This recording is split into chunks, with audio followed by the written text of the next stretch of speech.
ಕ್ಲಿನಿಕ್ಗೆ ಸುಮಾರು ಮದರ್ಸ್ ಬರ್ತಾರೆ.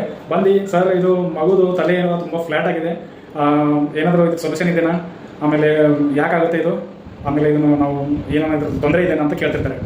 ಸೊ ನಾನು ಇಲ್ಲಿ ಏನು ಹೇಳಕ್ಕೆ ಬಯಸ್ತೀನಿ ಅಂದರೆ, ಸೊ ಫಸ್ಟ್ ಇದು ಏನಂತಂದರೆ ಗಾಬರಿ ಆಗೋ ಥರ ಏನೂ ಇಲ್ಲ, ಇದು it is not A serious problem. Okay. So ಮತ್ತು ನೆಕ್ಸ್ಟ್ ಏನಂದರೆ ಇದು ಏನಕ್ಕಾಗುತ್ತೆ, ಆಮೇಲೆ ಲಾಸ್ಟಿಗೆ ಏನಂತಂದರೆ ಹೇಗೆ ನಾವು ಇದು ಸರಿಪಡಿಸ್ಬೋದು ಅಂತ ನಾನು ಈ ವಿಡಿಯೋ ಮೂಲಕ ನಿಮಗೆ ಹೇಳಕ್ಕೆ ಬಯಸ್ತೀನಿ. ಸೊ ಫಸ್ಟ್ ಏನಂತಂದರೆ ಇದು ಯಾಕಾಗುತ್ತೆ ಅಂದರೆ, ಕೆಲವೊಂದು ಸಲ ಟ್ವಿನ್ಸ್ ಇರ್ತಾರೆ. ಟ್ವಿನ್ಸ್ ಇದ್ದಾಗ ಏನಾಗುತ್ತೆ ಅಂದರೆ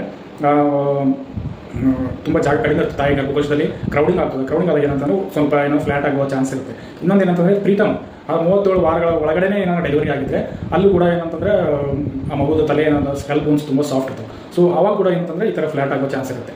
ಮೂರನೇದು ಏನಂತಂದರೆ ತಾಯಂದ್ರೆ ಏನಂತಂದರೆ ಒಂದೇ ಪೊಸಿಷನಲ್ಲಿ ಹಿಂಗೆ ಫ್ಲ್ಯಾಟಾಗಿ ಏನಂತಾರೆ ಮಲ್ಕೊಂಡಿರ್ತದೆ ಮಗು.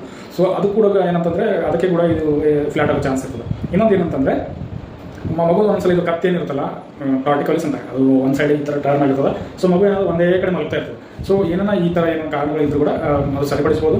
ಆಮೇಲೆ ಪ್ರಿಕಾಷನ್ಸ್ ಏನೇನು ತೊಗೋಬೇಕು ನಾವು. ಪ್ರಿಕಾಷನ್ಸ್ ಏನಂತಂದರೆ ಮಗುವಿಗೆ ಆಲ್ವೇಸ್ ಏನಾದರೂ ಸ್ವಲ್ಪ ಪೊಸಿಷನ್ ಚೇಂಜ್ ಮಾಡಿಸೋದು. ಸೊ ಇದು ಫ್ಲ್ಯಾಟ್ ಇದ್ದರೆ ಕೆಲವೊಂದು ಸಲ ಈ ಥರ ಪೊಸಿಷನ್ ಮಲ್ಕೊಳ್ಳೋದು, ಆಮೇಲೆ ಕೆಲವೊಂದು ಸಲ ಈ ಪೊಸಿಷನ್ ಮುಗಿಸೋದು.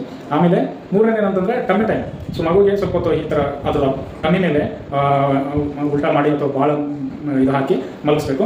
ಬಟ್ ಆ ಟೈಮ್ ಕೊಡಬೇಕಾದ್ರೆ ಮಗುವಿದೇನಂತ ಉಸಿರಾಟ ಏನಾದ್ರು ಮೂಗು ಬಾಯಿ ಏನಂದ್ರೆ ಒಂದು ಸೈಡಿಗೆ ಆಗಿರ್ಬೇಕು, ಈ ಥರ ಟರ್ನ್ ಪೊಸಿಷನ್ ಸೈಡಿಗೆ ಟರ್ನ್ ಆಗಿರಬೇಕು. ಅದು ಏನಂತಂದರೆ ಅವಾಗ ಈ ಪ್ರೆಷರ್ ಒಂದೇ ಕಡೆ ಹೋಗಿ ಡಿಸ್ಟ್ರಿಬ್ಯೂಟ್ ಆಗಿಬಿಡ್ತದೆ ಎಲ್ಲ ಕಡೆ.